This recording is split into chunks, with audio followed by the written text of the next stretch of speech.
Bismillahirrahmanirrahim. Alhamdulillahirabbil alamin. Wassalatu wassalamu ala asyrafil anbiya'i wal mursalin sayyidina Muhammadin wa ala alihi wa sahbihi ajma'in. Yaqulu rabbuna tabaraka wa ta'ala fi muhkamit tanzil wa huwa asdaqul qailin. Wa a'udzu billahi minasyaitonir rajim. Ya ayyuhalladzina amanu taqullaha haqqa tuqatih wa la tamutunna illa wa antum muslimun.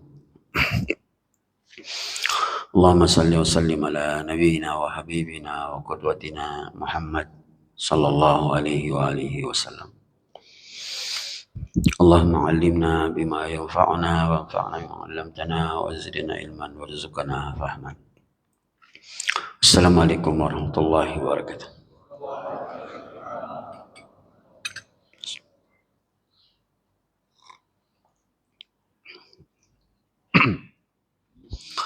Alhamdulillah, Bapak Ibu jemaah sekalian, kita memuji Allah Subhanahu wa taala. Kita selesai melakukan kewajiban kita. Semoga diterima oleh Allah Subhanahu wa taala dan menjadi pemberat timbangan kebaikan kita di sisi Allah Subhanahu wa taala nanti. Di Jumat subuh yang berberkah ini, mari kita bersalawat kepada Nabi kita, panutan kita, Nabi besar Muhammad sallallahu alaihi wa alihi. Bapak Ibu jamaah sekalian, insyaallah kajian kita di hadis Nabi sallallahu alaihi wasallam. Para ulama umumnya memberikan muqaddimah pada satu ayat, wa ma umiru illa liya'budullaha mukhlishina lahuddin. Dan tidaklah mereka manusia diperintah kecuali untuk beribadah kepada Allah Subhanahu wa taala dengan penuh keikhlasan. Teks hadisnya, hadis yang kita hafal semua.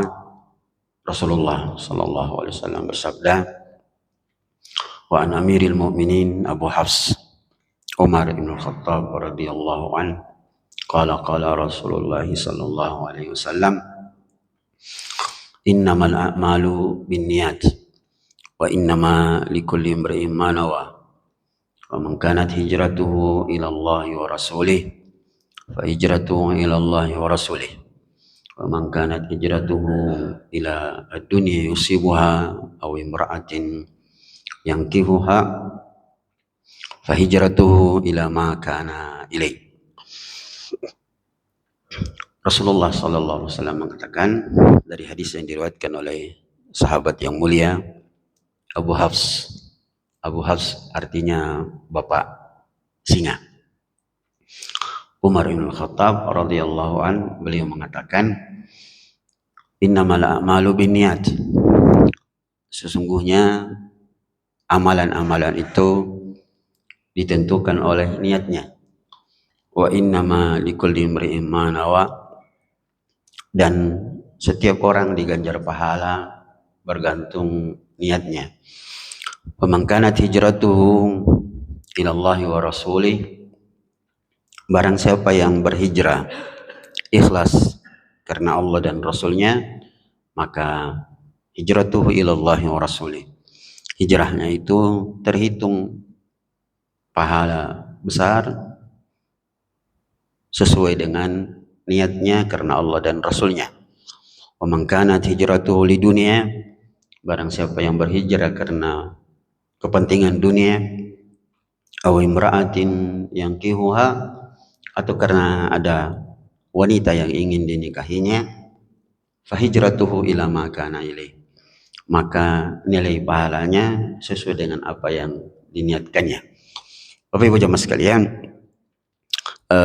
hadis ini di ujung menyebut tentang hijrah karena wanita. Jadi zaman dulu, di zaman Nabi, ketika perintah hijrah, ada seorang laki-laki ingin juga berhijrah dikarenakan ada wanita yang istilahnya orang Makassar ada odo-odo nah, ya, yang ikut hijrah, maka dia juga ikut ikut hijrah. Maka biasanya ulama menyebut bahwa hijrahnya disebut sebagai hijrah Ummu Qais, karena wanita yang ingin dinikahi oleh sahabat itu adalah bernama Ummu Qais. Bapak Ibu jamaah sekalian, dari hadis ini kita dapatkan dari mukaddimah ayat tadi bahwa kadang-kadang niat itu yang dimaksudkan adalah keikhlasan. Kadang-kadang juga niat itu dimaksudkan cita-cita. Nanti sebentar, jadi itu beberapa padanannya. Secara umum ulama menyebutkan beberapa keutamaan atau faedah sekaligus urgensi dari niat. Yang pertama, urgensi atau keutamaan niat, bahwa niat menentukan sah atau tidaknya sebuah amalan. Jadi itu yang pertama, dan perlu kita bedakan sah atau tidak dengan diterima atau tidak. Nah, kadang-kadang amalan itu sah tapi belum tentu diterima. Tapi umumnya kalau dia diterima, itu berarti unsurnya unsur sah atau tidak. Jadi sekali lagi, niat menentukan apakah sebuah amalan yang kita lakukan sah atau tidak. Dan itu dikuatkan oleh hadis yang lain. Rasulullah SAW bersabda tentang puasa, "Malam yubayyitin niyah fala siyamalah." Siapa yang tidak membermalamkan niatnya, maka tidak sah puasanya. Itu memberikan petunjuk urgensi niat, dia menentukan sebuah amalan diterima atau tidak. Yang kedua, ini sangat menarik,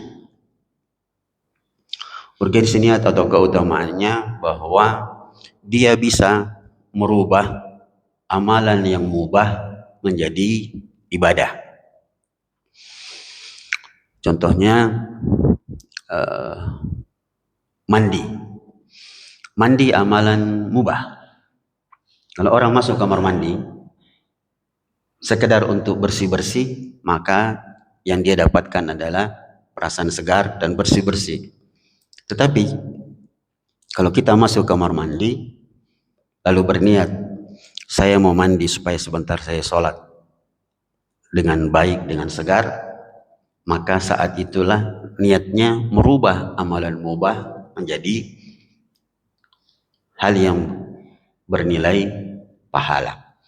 Ini pentingnya untuk selalu berniat yang baik. Kalau orang tua kita, Bapak Ibu jamaah sekalian, saya dibilang niat kangi para luna niaga. Jadi selalu kita diajarkan untuk memulai sesuatu dengan niat. Atau contoh yang lain,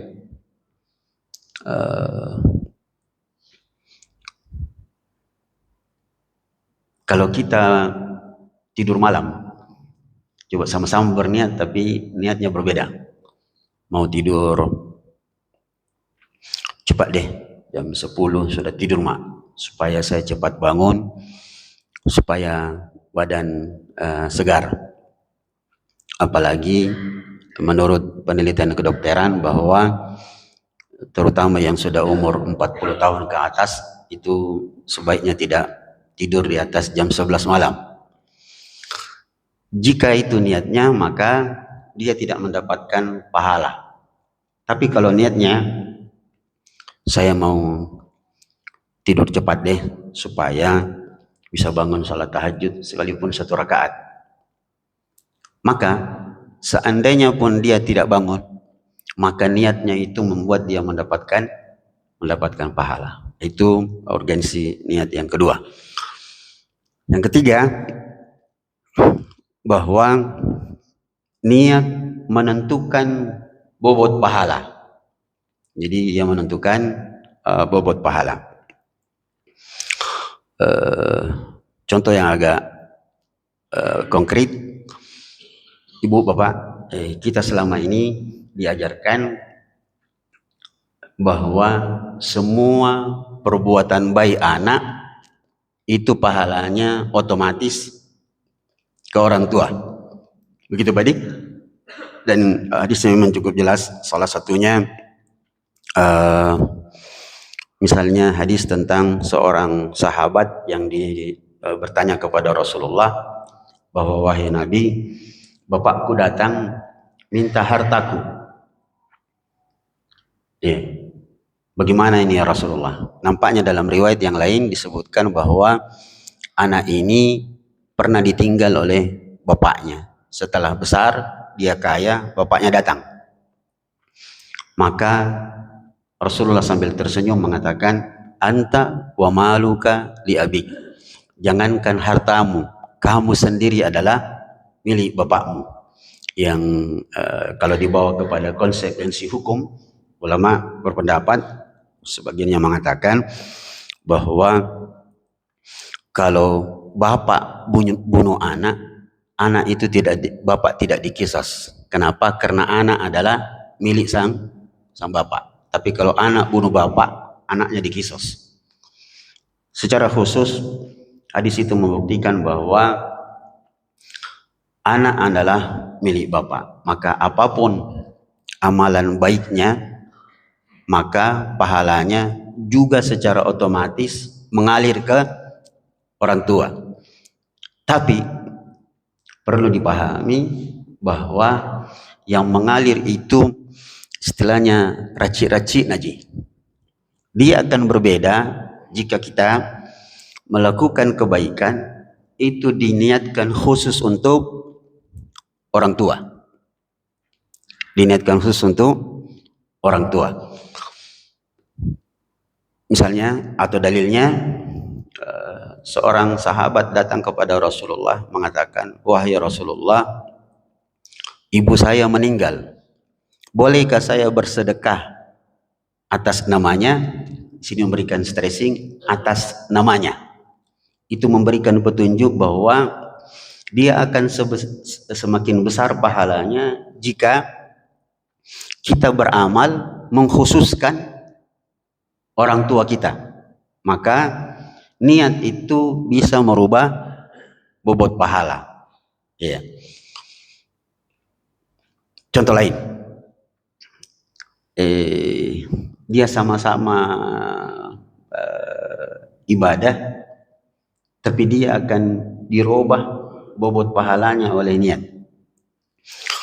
Bapak masuk ke masjid, berhadapan dua hal yang sama-sama 2 rakaat. Tahiyatul masjid 2 rakaat, salat subuh 2 rakaat. Kalau bapak atau ibu salat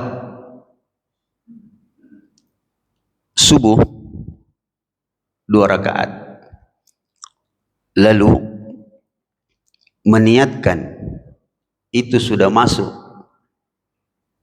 salat sunnahnya yang 2 rakaat, ya, karena tadi mepet waktunya, maka sebagian penjelasan ulama, karena dia kepepet dan itu darurat, maka 2 rakaatnya tadi, 2 rakaat sunnahnya masuk ke wajibnya. Tapi kalau bapak sholat sunnah 2 rakaat, meniatkan untuk sholat sunnah, maka wajibnya belum kena.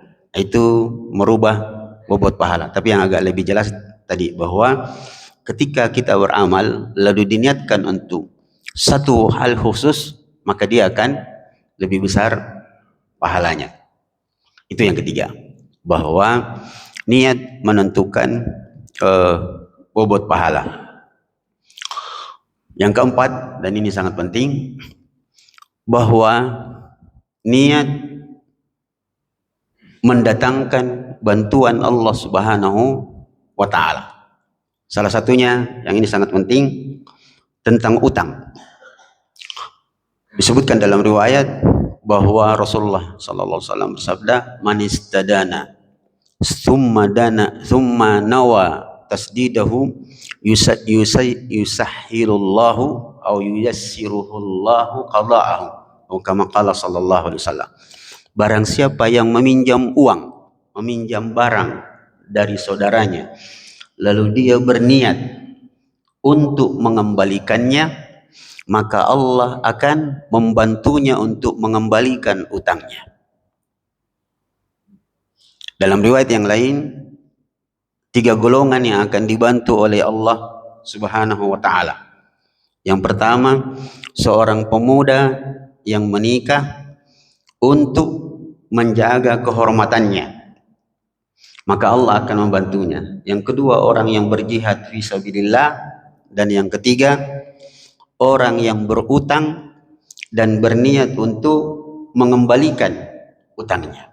Jadi niat mendatangkan bantuan dari Allah Subhanahu wa taala.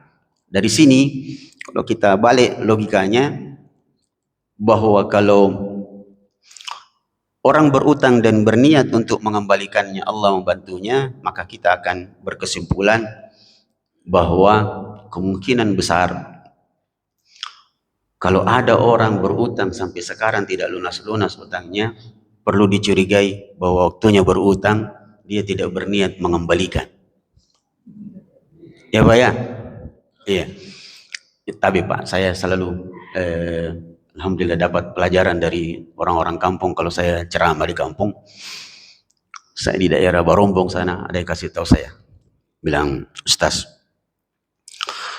itu orang yang suka berutang itu potensi jadi penipu besar.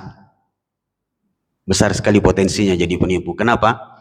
Orang yang selalu berutang itu akan bermain otaknya ya untuk berbohong. Ya. Rata-rata yang bahasa sederhananya itu saudara-saudara kita di sana bilang, "Nia itu garing Ustaz." Bahaya sekali. Apa itu? Niat tahu itu garing Ustaz. Dangali guluna pun nanti nanginrang. Ada orang begitu Pak katanya. Dan sepertinya di antara kita pernah mendapati ada orang pusing kepalanya kalau tidak berutang. Jadi memang dia pinjam, tapi bukan untuk kebutuhan pokok, untuk kasih rame-rame saja rumahnya. Iya, dengan berutang baru sebentar kalau ditagih dia yang lebih kejam daripada yang punya uang. Iya, waktu datang masing-masing, begitu ditagih dia yang ini. Kita kembalikan kepada hadis bahwa kemungkinan besar orang yang tidak bisa membayar utangnya karena dari awal dia sudah berniat untuk tidak membayarnya. Ya. Jadi saudara kita di sana mengatakan potensi para tukang utang itu untuk jadi penipu sangat besar. Kalau masih kecil utangnya masih biasa. Kalau 100.000 cepat dia kasih kembali. Berapa hari kembali? 1 bulan. Kasih kembali.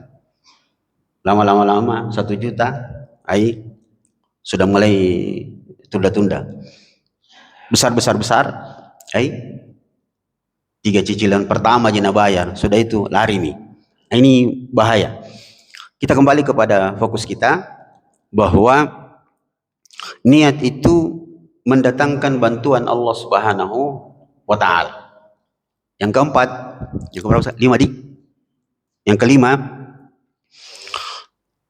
urgensi niat dan keutamaannya. Dengan niat yang baik, seseorang akan mendapatkan akhir kehidupan yang baik. Akhir kehidupan yang baik. Berdasarkan satu riwayat, ada seorang sahabat berkata kepada sahabat yang lain, "Apakah kamu pernah mendengar bahwa orang yang mati di medan jihad, dia akan mendapatkan pahala syahid dan baginya surga?" Maka sahabatnya itu mengatakan, "Iya." Maka dia mengatakan, "Sungguh demi Allah, saya berniat bahkan bersumpah bahwa Allah dan Rasulnya akan melihat saya mati dalam keadaan syahid. Nah, maka dia pun dengan niat yang tulus terjun ke medan perang dan dia pun mati dengannya. Dalam beberapa literatur yang kami baca sampai dihubungkan dengan ayat yauma yanfa'us shadiqina sidquhum, nanti di hari kiamat orang-orang yang jujur itu kejujurannya akan bermanfaat karena niatnya yang tulus.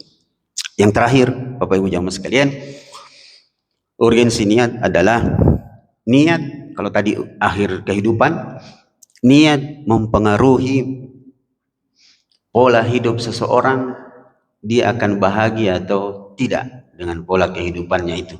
Berdasarkan hadis ini dengan riwayat yang sahih, sanad yang sahih dari Imam At-Tirmidzi, salah satunya Rasulullah sallallahu alaihi wasallam mengatakan, "Man kanatid dunya hammuhu,"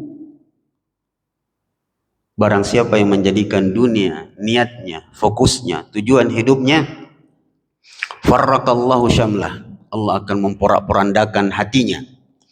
Wa ja'alal faqra nasba 'ainaihi, dan Allah akan menjadikan kemiskinan selalu berada di kelopak matanya.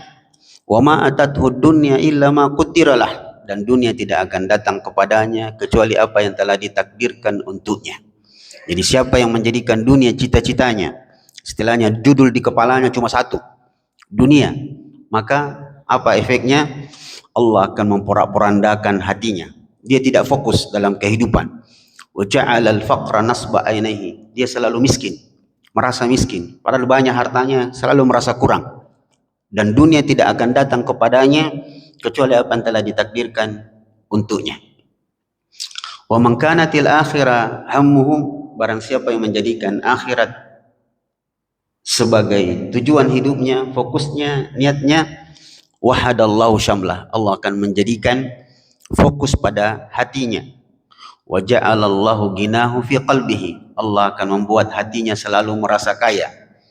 Wa atathu dunya wa hiya ragimah, dan dunia akan memaksakan dirinya datang kepadanya, ya, karena takdir Allah Subhanahu wa taala. Ini Bapak Ibu jamaah sekalian, beberapa penjelasan tentang keutamaan niat. Kalau tadi terakhir, sekarang terakhir sekali, mudah-mudahan bisa menjadi pelajaran. Saya dapatkan kalimat indah ini dari potongan film Para Pencari Tuhan. Itu Bapak Ibu kalau nonton kembali sinetron itu Para Pencari Tuhan, hampir di setiap menit percakapannya itu banyak sekali pelajaran. Kalimat berikut ini di dalam film itu diucapkan oleh Deddy Mizwar. Dia bilang begini, doakan apa yang kau lakukan dan lakukan apa yang kau doakan. Doakan apa yang kau lakukan dan lakukan apa yang kau doakan. Kalau Anda minta kepada Allah, ya Allah berikan saya kesehatan, maka lakukan apa yang Anda doakan. Jangan minta kesehatan tapi mager, tidur-tidur, ya tak? Ya Allah berikan saya rezeki, tapi dia tidak pergi kerja. Itu maka lakukan apa yang Anda doakan dan doakan apa yang Anda lakukan. Ketika Anda melakukan sesuatu, berdoalah. Mudah-mudahan yang Anda lakukan ini diberkahi oleh Allah dan dimudahkan.